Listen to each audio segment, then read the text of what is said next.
Bismillahirrahmanirrahim. Assalamualaikum warahmatullahi wabarakatuh. Di video sebelumnya saya sudah membahas tentang SQL command ini, yaitu ada 4, TDL, DML, DCL, dan TCL. Silakan untuk teman-teman yang belum melihat pembahasan mengenai SQL command ini secara teori, silakan bisa dilihat di video sebelumnya. Nah, pada video kali ini saya ingin membahas tentang DDL terlebih dahulu, yaitu bagaimana caranya create, alter, rename, truncate, dan comment di database MySQL. Sebelum melakukan ini, kita masuk terlebih dahulu ke editor SQL-nya. Di sini saya menggunakan Heidi SQL.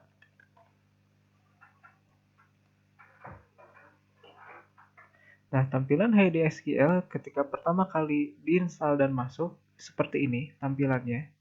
Kita buat new connection. Nah, di sini kita pilih MariaDB or MySQL TCP IP. Yang ini kita pilih. Ini biarkan saja, ini juga biarkan saja. Nah, kemudian di sini ada username dan password. Username-nya biasanya menggunakan root dan passwordnya pada umumnya kosong, tidak diisi apa-apa. Tapi di sini database saya menggunakan password seperti ini. Setelah itu, setelah lengkap diisi semuanya, kita klik open. Nah, setelah terbuka, tampilannya seperti ini. Ini adalah tampilan dari Heidi SQL. Nah, di sebelah kiri ini adalah database yang sudah dibuat sebelumnya. Kemudian, yang ini adalah editornya, editor SQL-nya, di mana kita menuliskan sintak-sintak SQL di sini. Kemudian di bawah sini akan muncul tabel grid-nya dari hasil sintak query yang ada di sini. Kemudian saya akan membahas yang pertama, yaitu tentang create. Nah, bagaimana kita membuat sebuah database untuk disimpan atau diisikan data nantinya. Gitu. Contohnya di sini saya akan membuat database, create database. Misalkan saya ingin membuat database untuk siswa, misalkan create database siswa. Saya kasih nama siswa DB. Nah, setelah ini kemudian eksekusi. Jalankan perintah ini bisa dengan menekan tombol yang ini, run, atau bisa menekan tombol F9 di sini. Nah, untuk action ini bisa di custom sesuai dengan keinginan teman-teman. Misalkan di sini mau di custom shortcutnya itu pengen Control Enter. Nah, di sini bisa masuk ke tools, kemudian reference, terus kemudian pilih shortcut. Kemudian di sini masuk ada SQL. Nah, di sini bisa menentukan shortcutnya apa. Nah, kebetulan di saya custom shortcutnya menjadi Control plus Enter. Nah, kemudian di sini banyak juga bisa di custom shortcutnya. Terus kemudian comment uncomment sebelumnya default di SQL itu belum disetting. Nah, di sini saya setting comment uncomment itu menggunakan CTRL plus garis miring seperti ini. Nah, teman-teman silakan bisa disesuaikan dengan kenyamanan penggunaannya. Gitu. Oke. Nah, kemudian tekan tombol F9 atau Ctrl Enter untuk mengeksekusi perintah ini. Nah, selesai. Artinya, create database siswa DB ini harusnya sudah terbuat. Kita cek.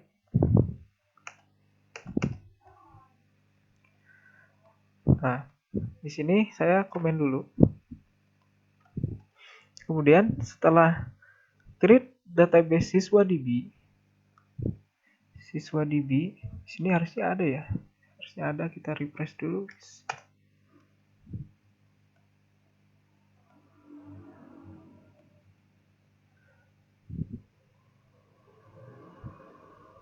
Kita refresh.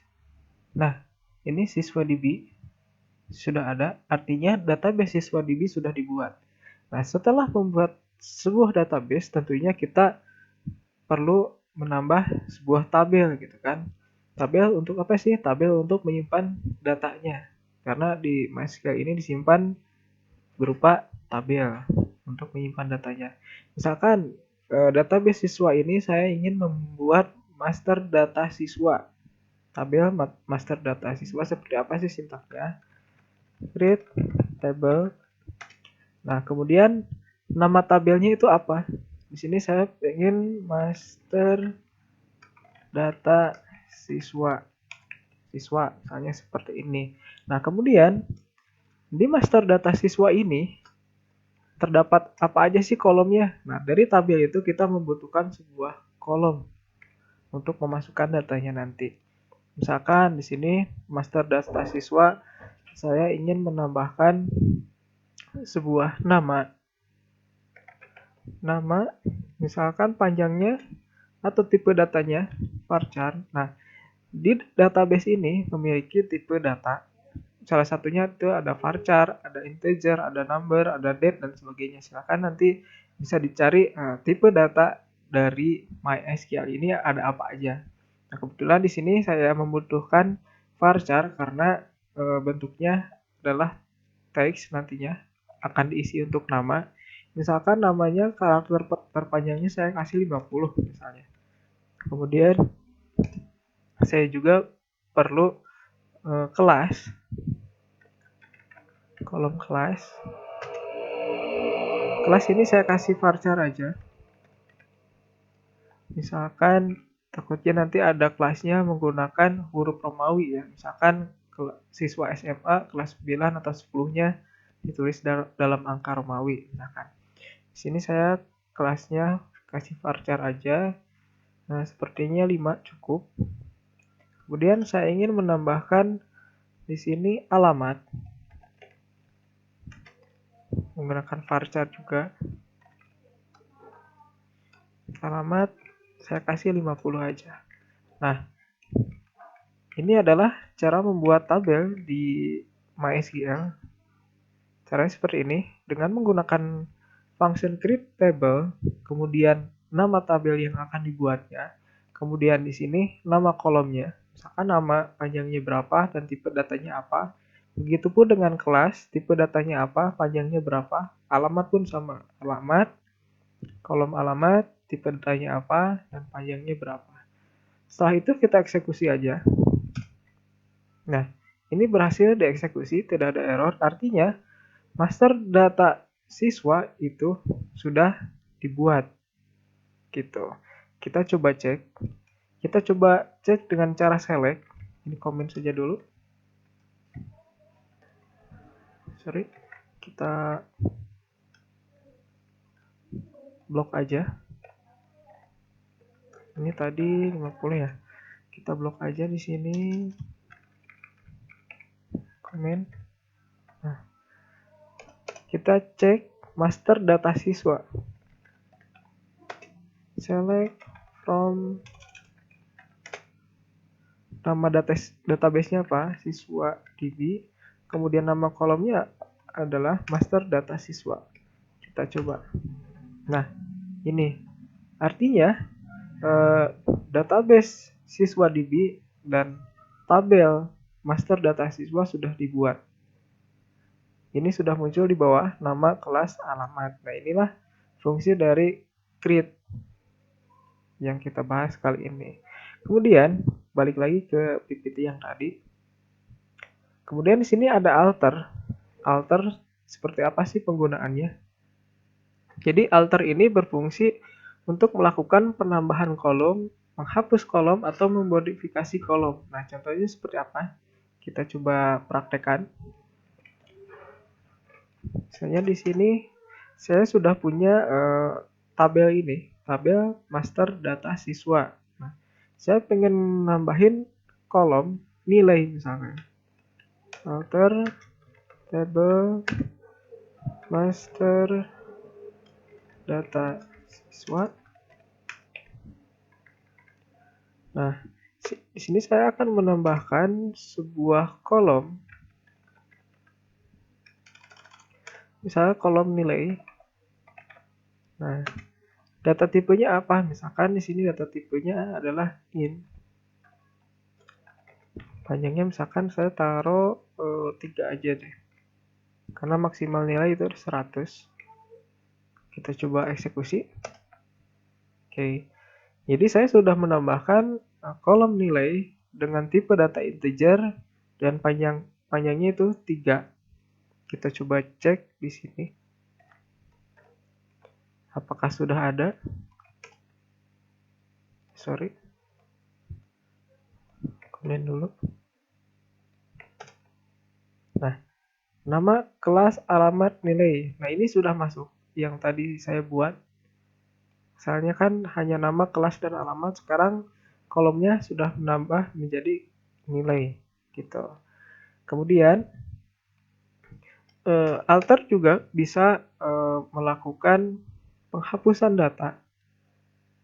Tadi kan menambah, sekarang misalkan menghapus kolom. Saya ingin misalnya ingin menghapus kolom nilai kembali. Di sini sintaknya itu alter table. Kemudian nama tabelnya apa? Master data siswa. Nah, kemudian yang akan dihapusnya kolom yang mana? Misalkan di sini saya ingin menghapus kolom nilai kembali. Nah, seperti ini. Jadi proses penghapusannya alter table, kemudian nama tabelnya apa, kemudian function drop kolomnya apa, nama kolomnya apa. Kita coba eksekusi. Oke, berhasil dieksekusi. Kita coba cek apakah sudah terhapus kolom nilainya. Nah, ternyata sudah terhapus ya. Nah, itulah fungsi dari alter table untuk drop kolom seperti itu. Kemudian alter table juga bisa digunakan untuk memodifikasi kolom yang sudah ada. Contohnya seperti ini. Alter table, kemudian nama kolomnya apa? Nama tabelnya apa? Master data siswa. Nah, kemudian di sini pakai function modify. Modify column. Nah, nama kolom yang akan dibuatnya itu apa? Yang akan dimodifikasinya itu apa? Misalkan di sini nama. Nah, kemudian saya akan merubah data tipenya menjadi int misalkan. Kita coba jalankan. Nah, ini sudah saya jalankan. Kita cek apakah sudah berubah menjadi int. Oke, kita cek dengan cara di sini klik, kemudian klik kanan. Sini kita coba edit aja di sini. Nah, ini sudah berubah namanya menjadi integer. Saya akan coba rubah kembali namanya menjadi varchar.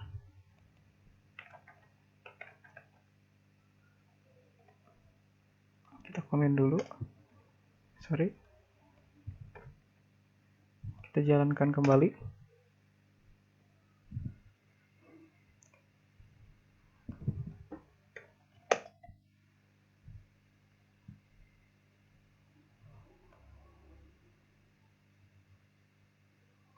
Nah, kita tambah juga di sini panjangnya berapa.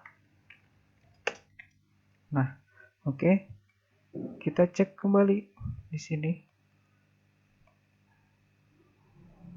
Kita coba refresh.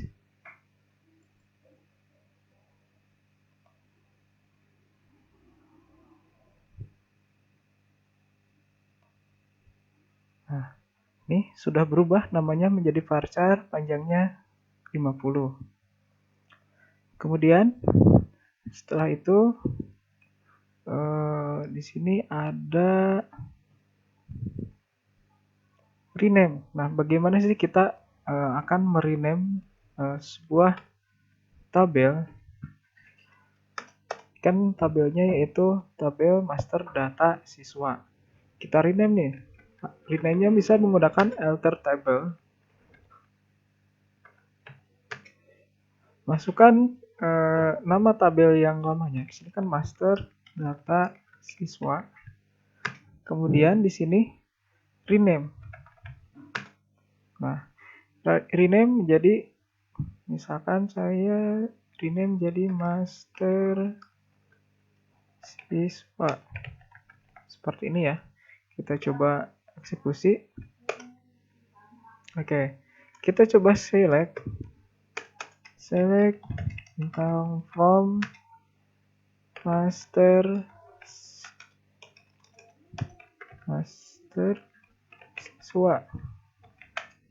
Nah, ini udah berubah menjadi master siswa si tabelnya tersebut gitu. Kemudian hanya itu aja untuk rename. Ini juga bisa dibalikin lagi. Misalkan saya pengen balikin lagi ke semula. Rename asalnya kan master siswa. Saya rename kembali menjadi master data siswa. Oke, eksekusi. Kita coba select kembali. Select tentang from master siswa, ini udah nggak ada. Kan udah tidak ada, udah not exist. Coba data siswa. Nah, udah ada. Nama, kelas, dan alamat masih kosong. Nah, itulah fungsi dari rename. Kemudian, yang selanjutnya yaitu ada truncate. Nah, truncate ini fungsinya untuk mendelete data sama dengan delete, cuman ada beberapa perbedaan. Yang pertama, perbedaan truncate dan delete biasa yaitu ketika kita menggunakan delete kemudian dilakukan insert kembali ke database, maka jika ada auto increment atau primary key, nah itu akan berlanjut. Nah, sedangkan truncate ketika ada auto increment dan primary key itu akan kembali ke 0. Misalkan auto incrementnya dimulai dari 1, 2, 3. Nah, kemudian lakukan truncate, maka ketika diinsertkan kembali ke database, maka kembali lagi dari 0 jadi 1, 2, 3. Beda dengan delete. Nah, delete ini berfungsi untuk mendelete data dengan spesifikasi tertentu gitu. Kalau menggunakan delete itu tidak akan kembali dari misalkan 1, 2, 3, delete data 3, nah itu akan berlanjut incrementnya ke selanjutnya. Beda dengan truncate. Kita coba insertkan dulu aja. Misalkan insert untuk siswa DB, kemudian nama tabelnya master data mahasiswa. Saya ingin menambahkan nama, kelas, alamat, value-nya yaitu namanya misalkan di sini Bambang. Kelasnya misalkan kelas 3. 3-nya 3 Romawi ya. Kelas 3. Kemudian alamatnya misalkan Jakarta. Nah, saya coba eksekusi. Kita cek lagi di sini. Nah, ini berhasil masuk. Nah, kita coba truncate. Truncate table. Nama tabelnya apa? Kita komen dulu ini. Nama tabelnya master data siswa. Kita coba eksekusi. Oke. Kita coba select kembali apakah datanya masih ada atau terhapus. Nah, ini datanya sudah tidak ada. Nah, itulah truncate table. Terus kemudian yang terakhir ada comment. Nah, fungsinya comment itu apa sih? Misalkan saya buat query seperti ini, select tentang from master data siswa. Kan di sini saya definisikan kembali nama, kelas, alamat. Nah, kemudian saya kasih eh, sebuah komentar. Di sini komentarnya akan seperti ini. Ini untuk menginputkan data nama siswa. Nah, ini adalah komentar. Seperti itu. Terus ini juga sama, yang di atas sebenarnya komen. Nah, ini kan function ketika di komen seperti ini tidak akan tereksekusi. Sama halnya seperti ini, tidak akan tereksekusi. Gitu. Nah, itulah dari fungsi komen dari database ini. Gitu. Oke, nah itulah di video ini kita sudah belajar bagaimana caranya create, alter, rename, truncate, dan comment di database MySQL. Semoga video ini bermanfaat. Terima kasih. Wassalamualaikum warahmatullahi wabarakatuh.